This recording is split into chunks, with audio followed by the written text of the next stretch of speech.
Bills Mafia. We know there's only one topic every day, all Bills all the time.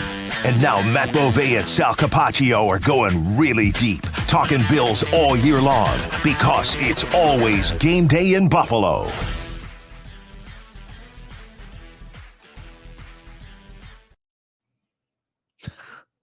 All right, everybody, welcome. Well, I see when I talk like this, it sounds a little different. I guess I'm Batman. I didn't realize this when I put the mask on. That's awesome. That was a really well-timed surprise. If you're just listening to the podcast, Sal has a crazy Batman mask on right now that he put on during the show open, so I did not see. Was this what you were for Halloween? Does this have anything to do with Max's costume as well? No, this is one that's, hold on. There we go. Now I can see with you. I can see you. So what happens is when I talk, it does this kind of weird sound. And then when I put it down, it says this.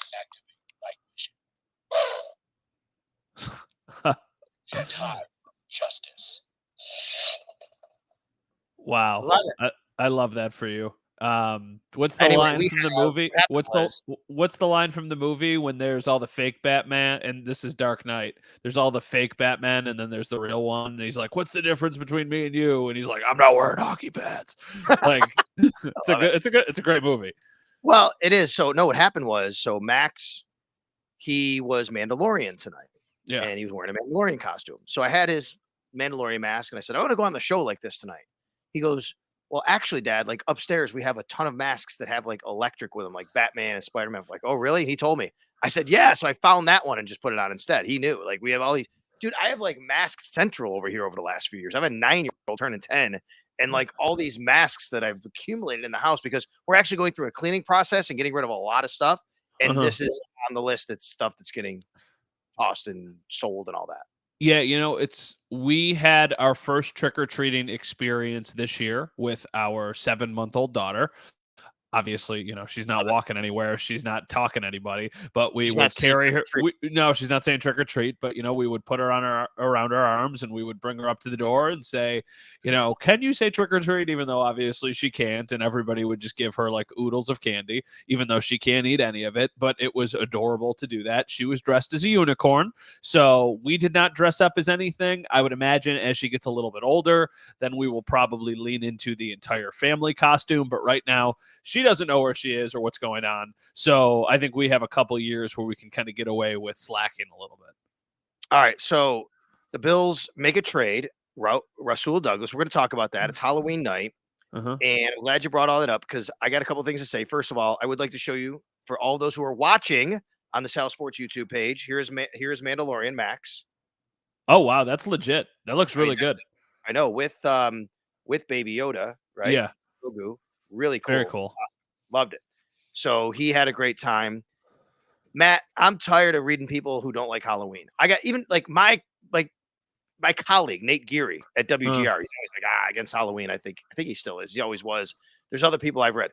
Dude, my neighborhood was awesome tonight. Like I live in the city of Buffalo, and there's just like little area. It's near the Elmwood Village where I live.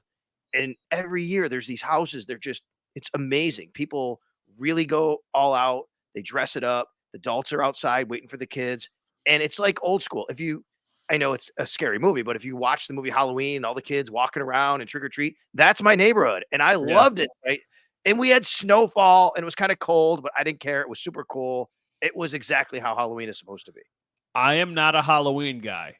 That being said, I very much understand why people love Halloween. Like, I will not criticize Halloween at all. I think it's a great holiday, and I think that people should absolutely enjoy it because life is too short and you need to enjoy things.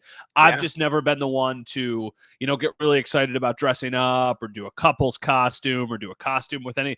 I would imagine as our daughter gets older and as our family grows, I'll kind of get more into it again. It was really cool tonight going out and being part of it again, as opposed to just like standing at the door and handing out candy.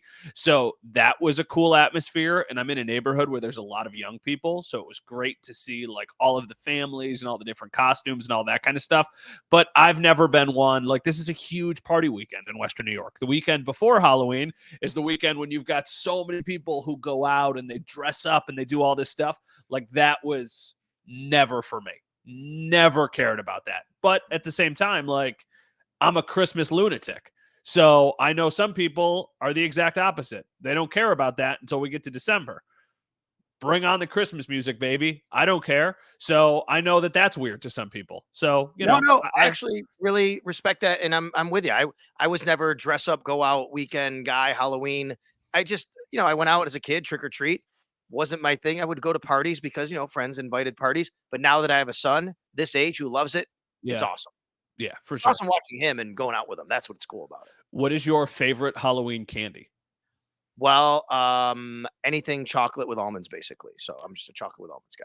Really? Okay. Yeah. So we would have been able to like really trade candy well because I'm a Reese's guy. Like Okay. Reese's and Take Five are the holy grail for me. I like Reese's, but I don't know if you're getting them from me, but I would trade you if you had good chocolate with almonds. We handed out today Take Fives, which are, like the Reese's with the pretzels. Those are super good. Kit Kats and then regular Hershey bars. Those were our like the things that we had at our porch. Well, we left a bowl out in our porch, and Max literally made a sign that said "Take only one," and of course that didn't happen, and it was gone No. pretty quickly from what we saw. So hey, Of that's the course. way it goes. And shout out to the kids who are enjoying themselves with a lot of our candy Yeah. tonight. All right, Rasul Douglas traded to the Buffalo Bills at the trade deadline on Halloween. Trade comes down probably about an hour before the actual trade deadline. It's the only move the Bills make. They trade a third-round pick for Rasul Douglas and a fifth-round pick. Both picks are next year's draft, 2024. Okay, your initial reaction, Matt. I'll let you go first, and then I'll tell you what I think about everything. But the overall big picture for you, what you think about it. Love it. I think that they made their team better today. I think they made their team better not just in the short term, but also next year, which is obviously important for them. I thought cornerback was a huge need, and I think it's smart that they addressed it. I know a third-round pick is expensive. I know that's a pretty serious asset to give up, but I think that you are very much in a window right now that you need to take advantage of. I would have preferred Jalen Johnson, but at the same time, that cost was probably greater, and that's why he ultimately did not get traded. I mean, you've got a difference between a 24-year-old and somebody in their late 20s, so obviously it was going to be more expensive, but I think he's a good player. I think he fits what they're trying to do. He's big. He thrives in zone coverage. He immediately pretty much becomes your number one cornerback. Is that what he is? Probably not. Probably a really good two, but on this team, it's still an upgrade, so I think it makes them better, and I don't think the cost was that crazy. I think that I went into today basically saying, if you give up anything but your first-round pick, I can justify it if you're trying to make your team better. They give up a third-round pick, you should be getting a third-round pick back anyway as a comp pick from Tremaine Edmonds, so you still have a third-round pick. So, I mean, you're dropping 50, 60 spots because you get the fifth-round pick back. Yeah, that's a big drop-off, but I think Douglas is going to be a nice player for them now and also next year. He comes in the same draft class as Tre'Davious White. Tre'Davious White, that draft, 27th overall. He was the 99th selection overall, taken in the third round.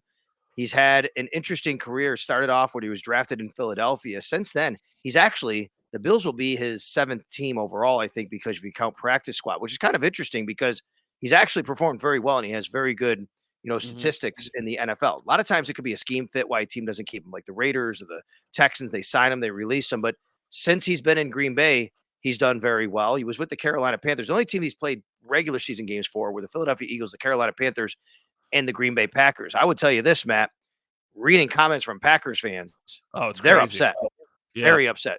Packers fans really hate losing Rasul Douglas. And one of the reasons is, a big reason, I'll get into the stats in a minute, and I think this can't be overlooked. And I'll tell you why. He is considered a very vocal and big leader. He is a captain type of player, right? Where he's going to be a leader in the room, culture-wise, in the locker room. This guy screams Buffalo Bills DNA. And I think it's important because I think the signing of Josh Norman a couple weeks ago to the practice squad was a bit of a window into what the Bills felt about what they needed in the room. It wasn't just maybe, hey, Kaiir Elam's not working out, which we'll get to in a little while. It wasn't just, hey, we got to kind of have a little more depth, a little veteran. I think they needed some leadership. That is not a knock on Dane Jackson or Christian Benford. They're young players. They're not the veteran, like boisterous type of leaders.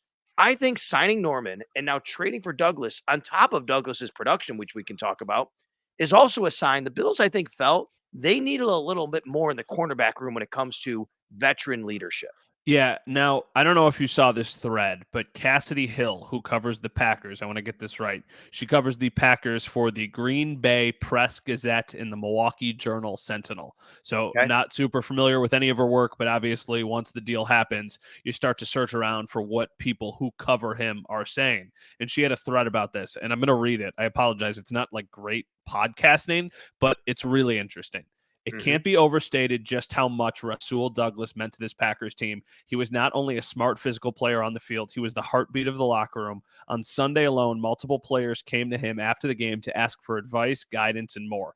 He was never scared to share what he was thinking, and he wore his heart on his sleeve, which made him a fun player to cover and an even better person to get to know. Aaron Rodgers once said Rasul was one of the smartest players he's ever been around, and I can believe it. I learned so much about defense from listening to him, and he always took time to explain anything about defense I wanted to know. He won our Media Good Guy Award last year, probably would have won again this year for his willingness to always be available, open, and honest with the media. But it's all the moments off camera that made him not only a good teammate, but led me to be a better reporter in person, rooting for him wherever he is. So that's like very serious praise for the guy. And I saw somebody else say when it happened, and I apologize because I'm not giving this person credit, but they were like, Rasul Douglas is the most Billsy player that was not already on the Bills, and now he gets to join the Bills. So it feels like from a culture fit, a person fit, he will absolutely immediately just be welcomed with open arms into that locker room. And then from a football standpoint, which I know is probably more important to all of the people that are listening and watching this, hey, he's going to play, and it's going to happen fast. Like, he is not brought in to be a depth player. They brought him in to play. And I would think that sooner rather than later, unless they have another injury or something, he will be lining up opposite Christian Benford, and they will be their top two corners. Ooh, interesting. You think Benford over Jackson? For right? sure. I do. Yeah, I think that's the way it kind of was, right? Benford did win the job. And I agree with you there. I just think it's interesting because obviously those are the top two right now. And we know there's then a situation where they're not super comfortable with Kaiir Elam. You have Jamarcus Ingram that they've played, and then they did have Josh Norman. All right. So they have him on the practice squad. They elevated him last week. All right. What are they getting in Rasul Douglas? Let's talk about the player himself and how it impacts the Buffalo Bills on the field. Sal Capaccio, Matt Bove. It's always game day in Buffalo. Happy Halloween to everybody. Matt, do you say rabbit, rabbit the first day of every month? I've never heard that in my life. Oh, man. Rabbit, rabbit. Rabbit, rabbit. See, I'm not mad or I'm not upset because I feel like I'm such a minority then because I get too many people who say that to me, but there are a lot of people who do know it. I heard this years ago. Somebody said that saying the word rabbit or rabbit, rabbit, as soon as you wake up in the morning, like the first thing you say on the first day of every month is supposed to bring you good luck for that month. Well, It's so we do it in our house every first. We remind each other, like tonight, went to bed. Hey, make sure you say rabbit, rabbit when you wake up. You know what? I'm going to do that tomorrow morning as I wake up on Wednesday. I will try and be the first thing that I say is rabbit, rabbit. 2023 has kind of been, a very strange year for me. Quite frankly, it's been a terrible year for the most part. So I could use some good luck in a good month. November is my birthday month. It's Thanksgiving. So I'm going to say rabbit, rabbit, and hopefully it works out for us. Well, hey, you know what? I know you've had a very, very unfortunate year in your family and things like that. And I understand that totally. Maybe rabbit, rabbit will, bring some good luck and confidence and everything to your family. That'd be great. Yeah, all uphill from here, baby. 2023 sucked. So let's just try and really end on a high note because the rest of it was a disaster. Well, you could do rabbit, rabbit on Wednesday morning. Maybe I've said it on the radio and I've had people come up to me and say, I'm glad you do that. We do it too. And no one else does. I'm like, all right. So it is a thing out there. Look it up, rabbit, rabbit. That'll be Wednesday morning. Maybe by the time people already listen to this. Okay. Rasul Douglas. Let me give you a stat, which is amazing to me. Rasul Douglas has 10 interceptions over the last 3 seasons. It's crazy. All Buffalo Bills cornerbacks combined have 12 interceptions over the last 3 seasons. This guy's a ball hawk. Now, he plays predominantly. He's very good in zone coverage. That's what the Bills play, obviously. But just his ball skills alone, Matt, are basically an upgrade over what the Bills have, meaning they're not a bunch of ball hawking corners. They're good system corners who do a lot of things right, who keep things in front of you. This is a guy who actually has the numbers and the production that go along with doing that. You said the last 3 years for Yep. 12 interceptions? Counting this year. The Bills have 12 interceptions from just their corners alone over the last 3 seasons, counting this season. Do you have the players? I can grab them very quickly, yes. Okay, I'm going to try and guess these players, and then we will go back to Rasul Douglas, because when you said it, it immediately came to me as like, oh, this would be a good game to play on the radio. Okay, Well, you can Tre'Davious. probably guess the players. I mean, it would have to be but how many each has, right? I won't be able to guess that. I'm guessing Trey has like 3 or 4. I think he has 2, but I'll look to make sure. Okay. I would imagine Levi Wallace is on the list. I would imagine that Kaiir, well, I know Kaiir Elam is on the list. I know correct. Dane Jackson is on the list. Yep. I don't think Christian Benford has an interception yet, so I don't think he is on the list yet. He is. He had an interception last year. I have to check when, but 2022, he's down for 1 interception, Christian Benford. So am I missing anybody? You are. It's an obvious one, but the reason it's obvious because he's a really good corner, but you don't think of him like that because Taron. he plays nickel. Yeah. Yes. Okay, Taron. Okay. And Levi Wallace. So you got Taron Johnson, Tre'Davious White. So let me go through it real quick. In 2021, 2 interceptions for Levi Wallace, 1 for Taron Johnson, 1 for Tre'Davious White. Just for corners here now we're doing. In 2022, 2 for Dane Jackson. Oh, did you say Dane Jackson? I did, yeah. 2 for Dane Jackson, 2 for Kaiir Elam, 1 for Christian Benford, 1 for Taron Johnson, 1 for Tre'Davious White.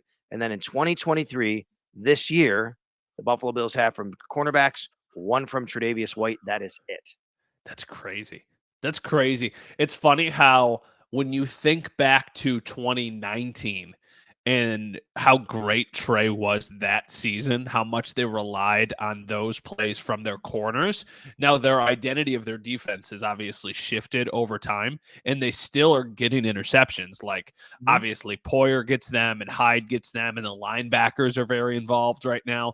But I think to have like a ball hawk cornerback who is big and physical will help them, because who knows when he's going to make a play that could ultimately swing a game. And right now, they don't really have a threat of that. I mean, we were just talking about it. Christian Benford has 1. I think Christian Benford's a good player, but it's not like he's a threat to really take it away. Dane Jackson has a couple, and I think this is an improvement on both of those guys. So, yeah, I mean, it kind of checks every box. Like, it feels like if there was a player who you could kind of put together and just put on the Bills, it feels like he is a higher upside, better skilled, more reliable version of what they already have, which makes them better.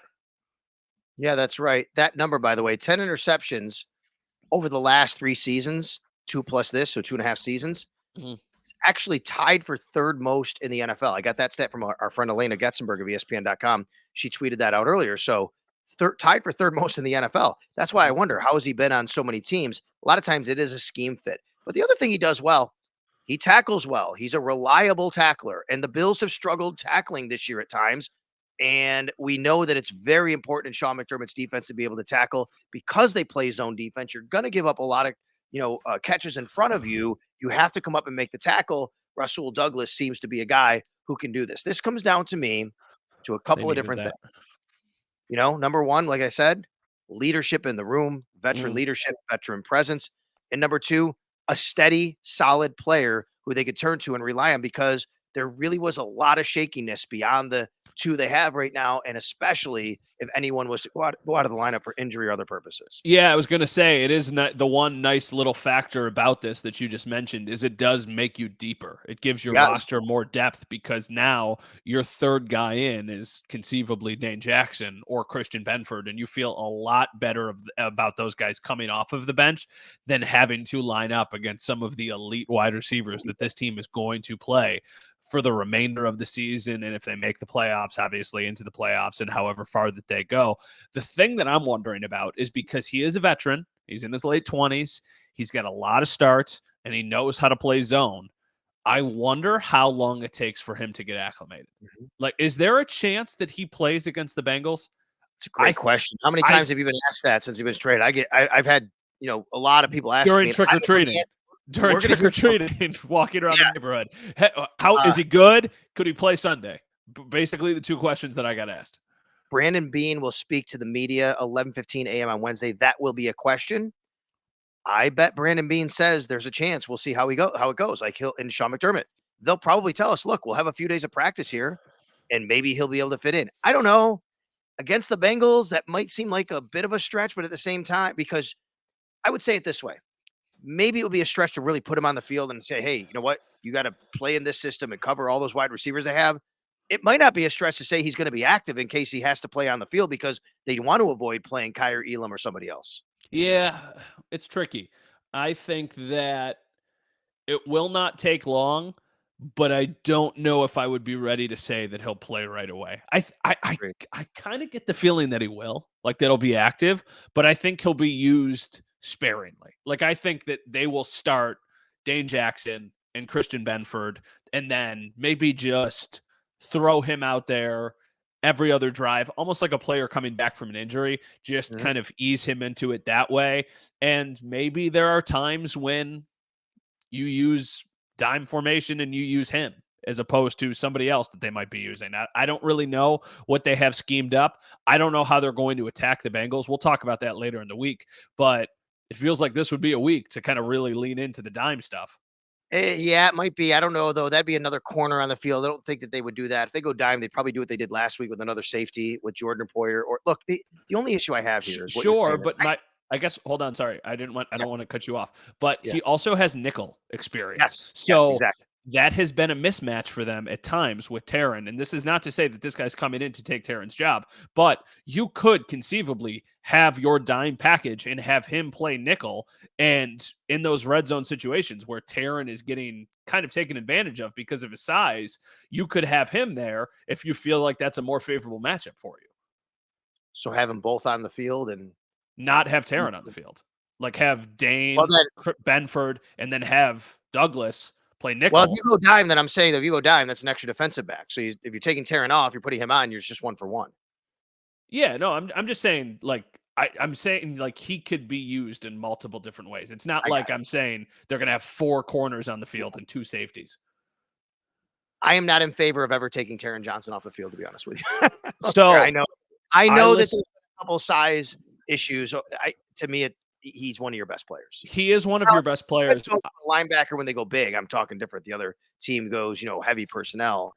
I don't want to see Rasul Douglas going in for Taron Johnson anytime soon. I don't think that that'll be like even something that happens. It's just before they made the trade for Douglas, I was listening to Dan Orlovsky on One Bills Live, and he was talking about how the Bengals are doing a really great job of mismatching smaller DBs against some of their wide receivers.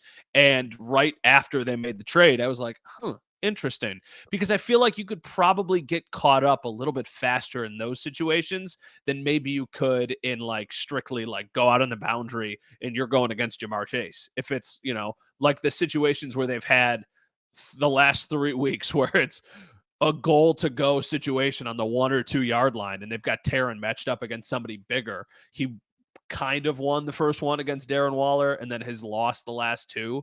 It's such a hard play. It's such an advantage for the receiver or the tight end in that position anyway.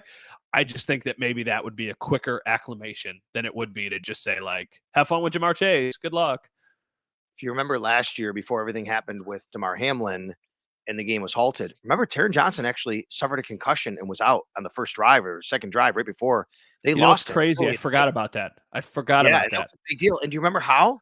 It was Tyler Boyd, I think it was Tyler Boyd who basically he blocked Taron Johnson. A lot of people thought it was a questionable type of block. He was on the ground, he hit him or something. There was a deal about it. Like there was some talk about it. And Taron went out of the game. And that was a big deal to them. But that goes back to what you just said about it wasn't in the passing game even. That was even in the run game taking advantage of the size mismatch. Yeah, and I think that's the other added layer about Douglas too, is that he is a probably better tackler than some of the other guys that they've had at corner. So if you are going to go dime down the road and he's going to be one of your corners on the field, you're still small, but you're a little bit better and more efficient and probably trust your guys a little bit more than you would have in this current. Like right now, that's the thing, regardless of how much he plays on Sunday against the Bengals, like you can go dime, but Joe Mixon I watched basically the entire 49ers game.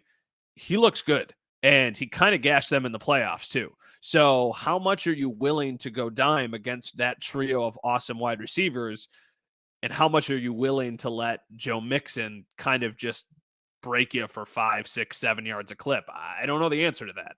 Like it's an imperfect science, and the Bengals are a really, really tough matchup for the Bills and for any team that's going to play them. All right, so the Bills now on the boundary, Jackson, Benford, Douglas, and of course, the guy we got to talk about what this means for him, Kaiir. So I'm not surprised that they did not do a deal for Kaiir Elam because it feels like right now there is not value there.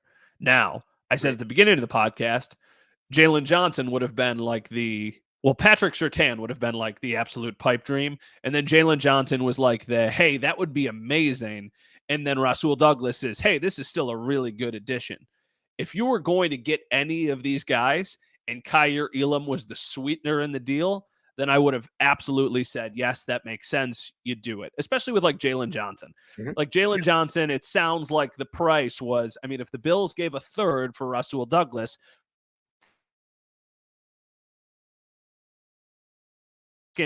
second and something else.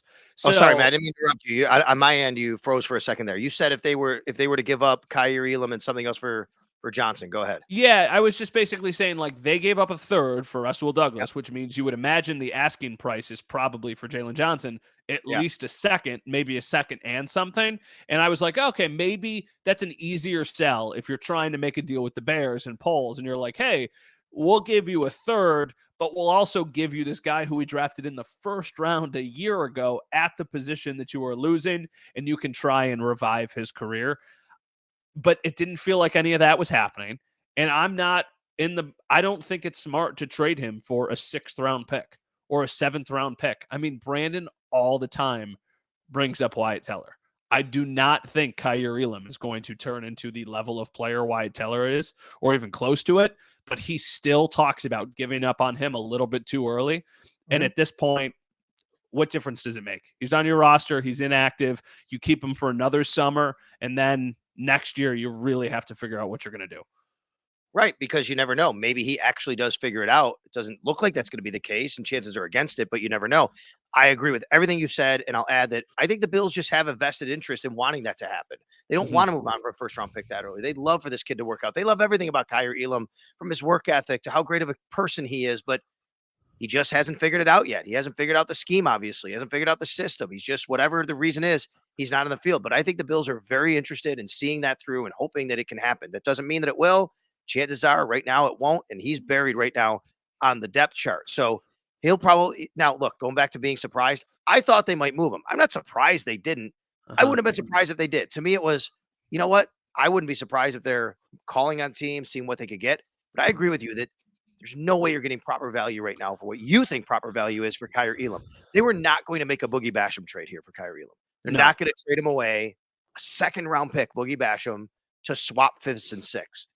Right? That just wasn't going to happen. This is too, to me, valuable to them of a player on what he still can be going forward. And let's hope that happens. Chances are probably against it. We brought up Tre'Davious White earlier. I wonder what Tre'Davious White's future is. I think he'll come back. I think he'll play. None of us actually knows, how to what level. He was playing at a really good level, I thought, this year. The Bills were using him to travel around with other teams' number one wide receivers. But now you have Rasul Douglas here. They're the same age, same draft class, like I said. They're both just short of the age of 30. I wonder how it all looks big picture. Now, granted, it's down the road. We don't need to discuss a lot of this right now.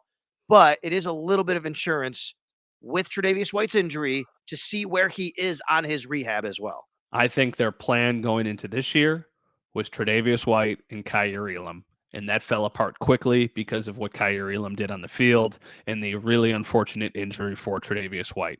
I think right now, who knows how it plays out, their plan for next year is Rasul Douglas and Christian Benford. And if Trey works out, then it's a pleasant surprise. But they're going to have to get to that point because they can save a ton of money if they part ways with Tre'Davious White. And it's such a weird thing to talk about. He is the heart and soul of that defense. He was playing really, really well. But they're going to need to figure out the money. It's not unlimited. Eventually, you have to make these difficult decisions.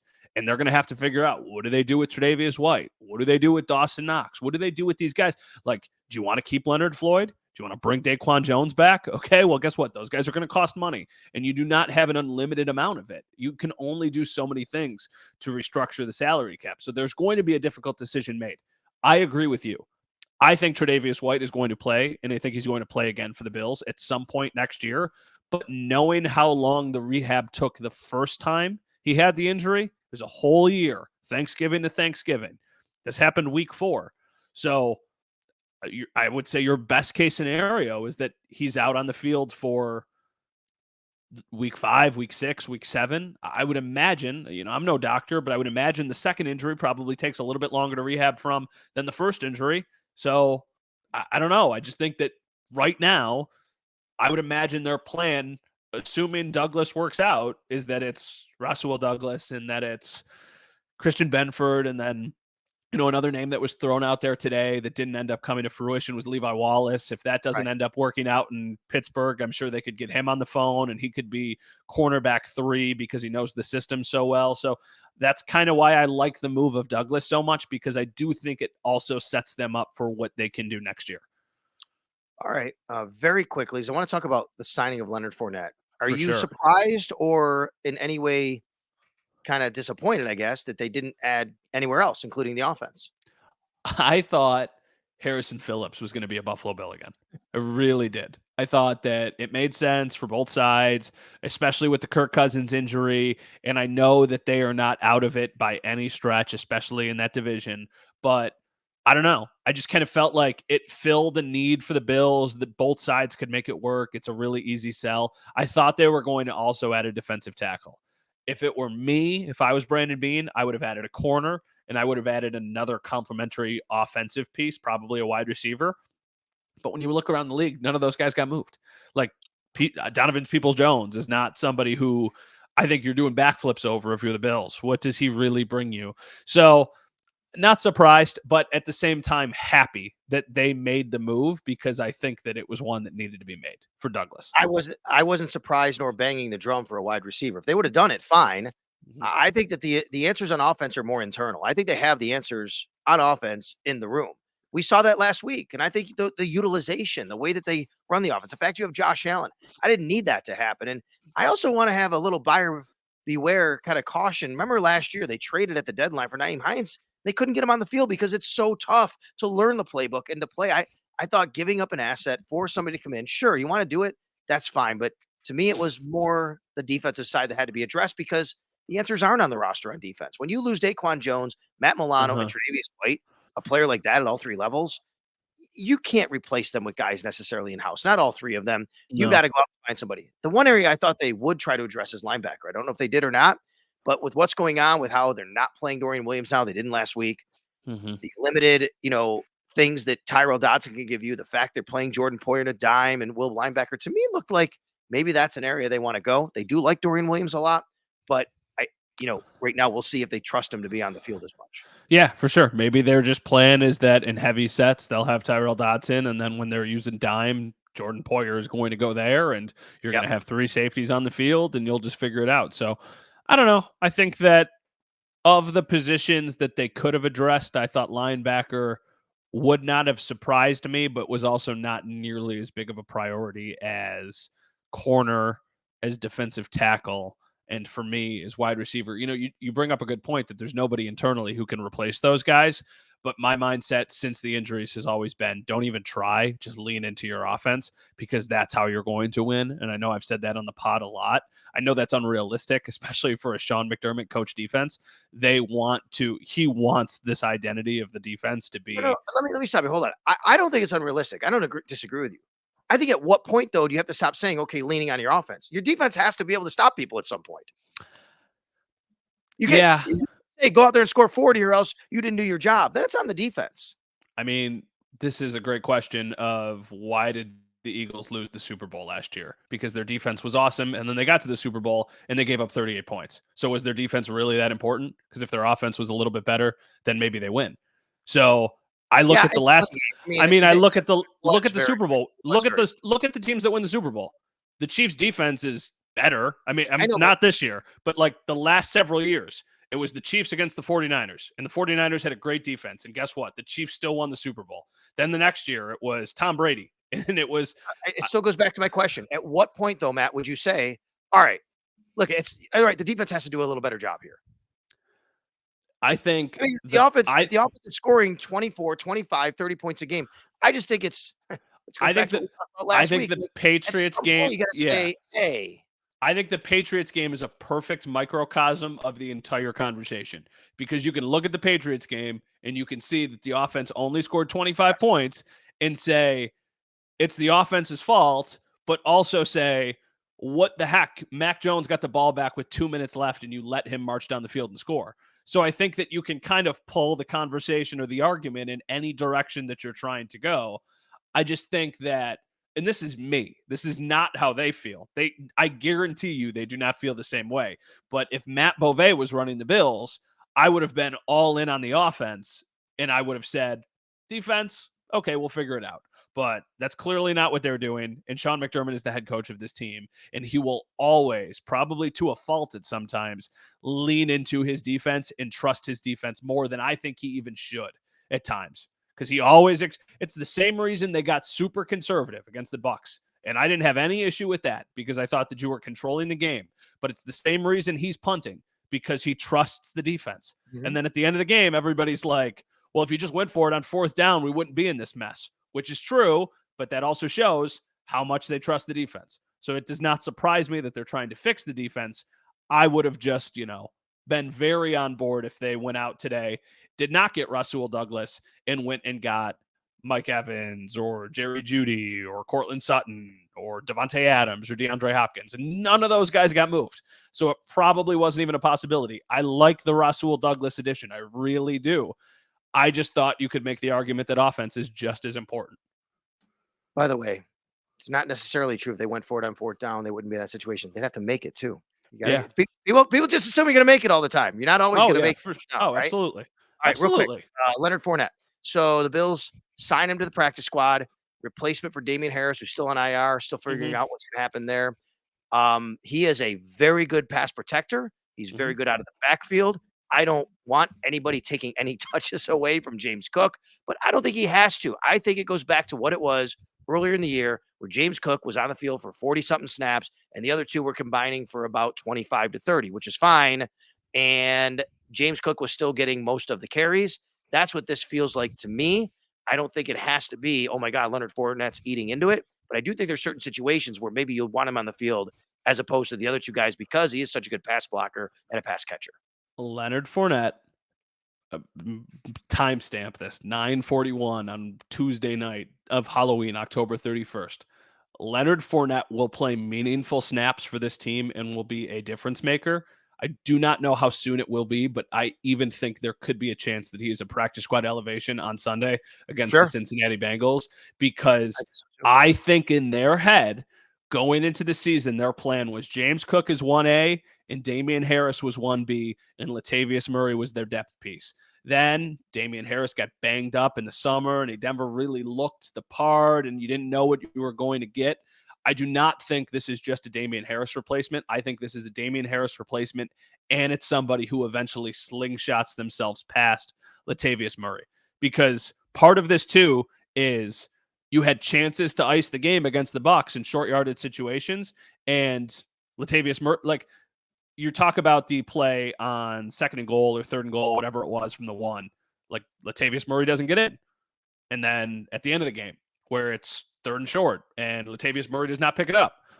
You're getting Leonard Fournette because you think he can pick those up, and you also know that he can contribute in the passing game. I mean, he had like 60 catches last year. Yeah, I want to point out that's going to happen, but like Latavius Murray isn't a power back. He's a bigger guy. Damian Harris was your power back, and you lost him. Yeah, but he kind of had to become the power back, and it's not what he is. And that's why I think Leonard Fournette can be that guy. And in those short yardage situations, you want to protect Josh. You want to talk about being smarter. Let's say you get a 1st and goal at the 1 or the 2, instead of just immediately going to the quarterback sneak, turn around and hand it to Leonard Fournette. Like, you like that guy's chances, especially if you give him multiple chances. You think that he's going to get in. And I have never felt older in my life than looking up Leonard Fournette's age and seeing that he is 28 years old. I would have, if you asked me, how old Leonard Fournette? Hey, now 34. Well, how about this? That is wild to me. If you just randomly ask a Bills fan, who do you think is older, Leonard Fournette or Rasul Douglas? Almost all of them are going to say Leonard Fournette, I would think, right? Yeah, for sure. But Leonard Fournette is the same draft class. He's 2017. He is a year older than Josh Allen. And I know he plays a position that age hits you a lot harder and a lot sooner than it does with a lot of other positions. But I think and this is another thing too, like, Leonard Fournette has accomplished a lot in this league. Leonard Fournette is not coming here to grind it out on the practice squad to get a paycheck. That's just not happening. He's coming here because the front office is telling him, like, listen, do this for a couple weeks and eventually you'll be on the roster. Like, that's just the way that I think it ultimately plays out. He will be 29 in January. He has the exact same birthday as Latavius Murray. But 5 years younger. So right. When he'll be 29 in January. Rasul Douglas will be 29 next August. So I have a question about Rasul Douglas. I have seen he's 28 and I've seen he's 29. Wait. Okay. I'm sorry, because I thought he was 29, but now I'm reading 28. I have seen both out there. And I have looked it up, and I've seen both in different places. So I will ask tomorrow when we get to the stadium: is he 28 right now, or is he 29? Because I've seen both. I've seen both ages thrown out there. And if you're a keen listener to the podcast at the beginning of it, I said late 20s because I was not 100% sure either way. Okay, I think he's 29. I think he's 29. He was listed at 29 from what I saw. Now I'm looking at 28. So you're right. I think he's 29. All right, to figure that out. All right, we got to head on out of here. We could save our Christmas music discussion for the next pod. I'd like to do that, but I would like to. The Bills list him as 29. Okay, so I think he is 29. We got to figure this out, though. This is key. Yeah, for sure. 28, 29, and 30. Like, those are key years in a player's pro career. All right, we'll talk about Christmas music later, but I do want to end and tell you that this is the best Halloween theme ever. Yeah, it's creepy, but yeah. Right? Isn't that the best? Yeah, it's good. It's creepy, but it is good. I was going to go to bed after this, so thanks. I appreciate it. Have you seen all of them, those movies, Halloween? I've seen none of them. Why? Too scary? Told you. No, I don't. Scary movies don't bother. I'm just not a huge Halloween guy. You know what? I just watched. You're not a Halloween holiday guy. That doesn't mean you can't watch the damn movies called Halloween. They're just scary movies. Like, you just watch scary movies, don't you? No. And also, you could not pay me enough money to go into one of those haunted houses that they put in like old Kmart's and stuff. Like, if you told me right now $500 to walk into one of those houses, no chance. Absolutely not. You get scared easily? I don't know, because I've never been to one, but I have no interest in doing that whatsoever. Like, none. I just, none of that appeals to me.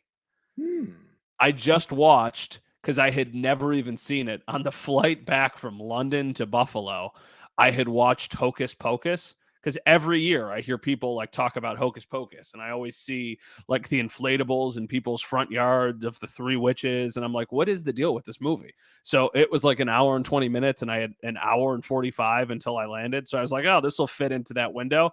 And it's not a scary movie. It's like a cute Disney Halloween movie. But I watched that for the first time 3 weeks ago, and I'm 30. So all of the Halloween movies, like, you've never seen Halloween, Friday the 13th, Nightmare on Elm Street? Nope. None of them. Blair Witch Project? Nope. Might have seen Blair Witch Project. That scared the hell out of me, by the way. I've seen Paranormal Activity, and I did not get the hype around that at all.